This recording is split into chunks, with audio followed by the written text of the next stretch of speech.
go. The reason we fill it this way is because we don't want any air bubbles to get trapped inside of our hose here. Air is our biggest enemy. It dissipates a shockwave. So, all right, it is done filling. So once that button turns back to gray, it tells you it's done. So it's like tiny little yes. air bubbles. And to get those out, you're gonna tilt this over. And then we just tap those out with our wrist. So you can actually release a couple of shock waves to get the bubbles out, but at that point you're wasting shock waves. Right. So we tap those out, and then those that are kind of in the background there, they'll go away during treatment. Right. So you should look very clear on top of the membrane like that. Yep. Nice. Yeah. That's awesome. Give it a feel. It's kind of cool. Yeah. I think that part is cool. Yeah. Where it fills up the bubble, right? So you already have the water membrane inside. You want to feel it, Carlos? No, I'm good. And then to start the applicator, it's just going to be a quick double tap. Double tap? Yep. Try it again. There we go. And then once for off.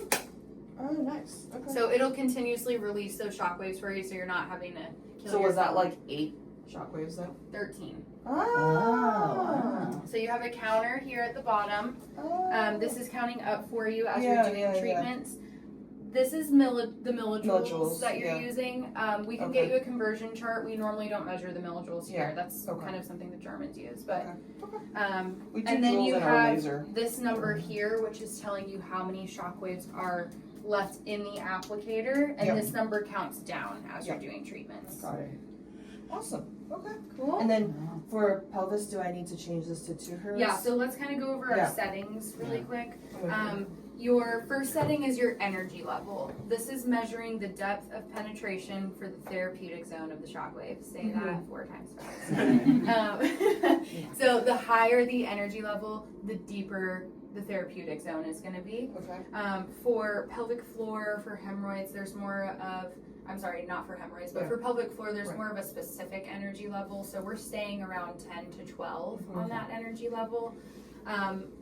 For pain, this is going to be based on patient feedback, and so there's not a consistent energy level, but I can tell you when you're treating over the joints, any areas that don't have a ton of soft tissue, 7 or an 8 is a good place to start on the energy level, and then places with more soft tissue, like if you're ever doing a low back, even Or the your psoas, butts. 10, 9 or 10 is a good place to start.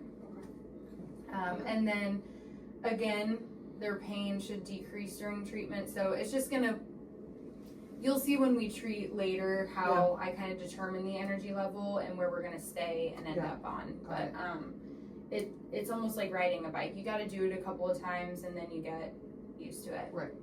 Okay. And then the next setting is your frequency. This is solely speeding up or slowing down the treatment. And so it's just how many shockwaves are released per second.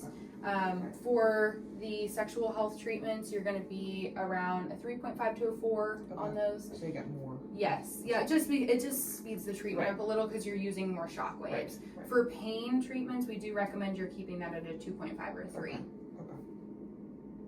And then this last setting here is your interval. Whatever you set your interval to is going to be the number of shock waves released for that treatment. It's going to automatically stop your applicator when you reach that number of shock waves. So if this is set to 1,000, it's going to stop you at 1,000 shock waves. Okay. Yeah, That's just so good. you're not having to continuously kind of look back and be like, where am I at? Awesome. And so based on the hertz, then it's like how long the treatment is going to last. Correct. Okay. Yeah. That's pretty good. That's good. That's it. It's very 3 easy settings to choose from. I will tell you that the energy level goes from 1 to 16. I personally have not treated anyone at a 16. That's a pretty intense level. But if you are treating someone for pain and they have a lot more body mass to get through, that would be a reason you would go up that high. Because you're going to penetrate deeper. Yes. Yeah. Does it make a difference if it's like fat or if it's muscle mass? No, it doesn't make a difference. Okay, So extreme muscle too, you need to get through. Yeah. Okay. It's depth of tissue. It's not like Yeah. And then the frequency goes from a 1 all the way up to an 8. Mhm. We never recommend going above a 5.5. It's just unnecessary. Yeah, it's almost too quick. Yeah. We think it's wasting a lot of the shock wave. So, and the only reason you would ever go down to a 1 or a 1.5 is if you're treating anywhere near the ears. Mhm. So this can irritate a little bit of tinnitus or ringing in the ears, and so we can slow the frequency down to make the patient more comfortable. Okay. Got it. And then this interval goes from 100 all the way to 2,000, but it jumps by hundreds, so you can't go by 50s, unfortunately. But, Okay. So really to do like 2,500 in a session, you'd have to do 2 rounds or something. yes, right? yeah. Okay. So what I would do is set it to 2,000, and then once it stops me, go back and set it to 500, just so I'm being super accurate. Okay. And then on average, how long does it take to do 2,000? Depending on your frequency, Yeah. maybe 8 to 12 minutes. Yeah, right. So not 10 not minutes, long. okay. Yeah. And you're just holding it in one place. You don't have to move it or anything. It's literally just For hold. pelvic floor, you're really just focusing on the perineum there. And it's yeah. just straight like superior. Mhm. Okay. Well, I Yeah. think we have this one patient. I think she's actually going to be both coccydynia and Okay. perineal pain. So, Okay. which will be interesting. Kind of like 2 separate spots. Yeah. Yeah. As far as cleaning the machine Oh, yeah. goes, how does that work? Do you want to do the So draining yeah, first? I'm and then- okay. gonna show you how to wrap the applicator Okay, you do. for treatments like the pelvic floor.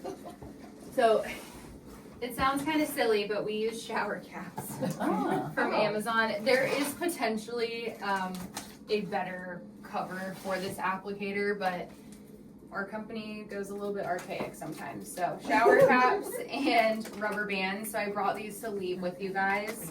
I actually may need some scissors. I did not think about that. Oh, never mind. There's a little rip here. So you'll need about 3 rubber bands and 1 shower cap.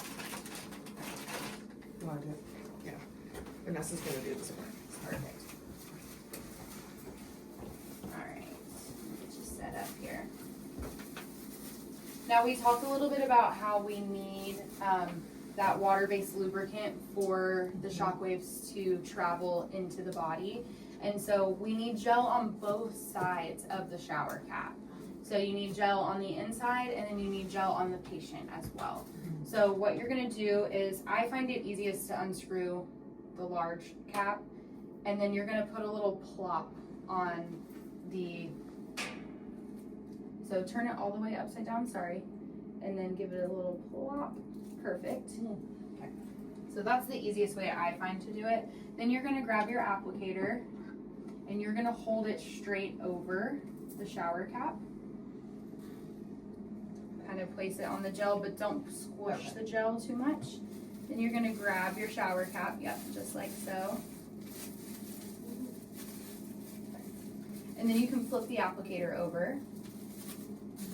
And let's kind of manipulate the gel a little bit. So we want to push this back up into the applicator. And we want to make sure the entire membrane is covered here. Okay. Alright, got it. And then I'm going to do my best as well to get some of these larger air bubbles out of the gel before we put those rubber bands on, just because they can be little stinkers. Will it feel differently for the patient if there's an air bubble? Like, what if you just miss one? It will feel bad or? No, they won't feel the treatment at all, so it dissipates the shock wave. Yeah. Gotcha. Yeah. All right, then you're gonna take your first rubber band, and that's gonna go kind of around this yellow ring right here. And that's just holding in the gel. Yeah. Perfect. And then I normally take a second one and put it down here, and then my third one I place here again, just to make sure it's nice and tight.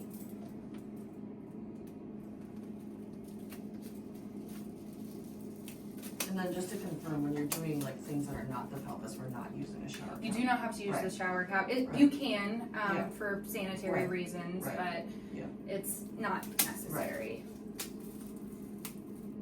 Do you have like a specific cleaner, like for when you don't use the shower? Alcohol wipes is normally what we use, but you can use the Sani wipes or Right, Clorox like they're- even. okay. Yeah. Yeah. Okay, perfect. So that's how you wrap the applicator. job. And then you can either place the gel on top of the applicator or directly onto the patient. So just make sure, again, like you can see there are still some air bubbles in here. Those will most likely go away during the treatment. They're smaller. You just want to make sure you don't have large air bubbles in here. Yep, and then you can still even try and push those just out of the way. Just like that. And then during treatment, you do want to make sure that you are kind of checking on the gel and making sure it hasn't all come down to the side. So you want to keep it right there. Okay. So then you're not pushing very hard. No, not for the pelvic floor or the hemorrhoid treatments. Right. Yeah, you're kind of just placing it there. Yeah. Okay. Okay. Very good. Awesome. All right. Let's run through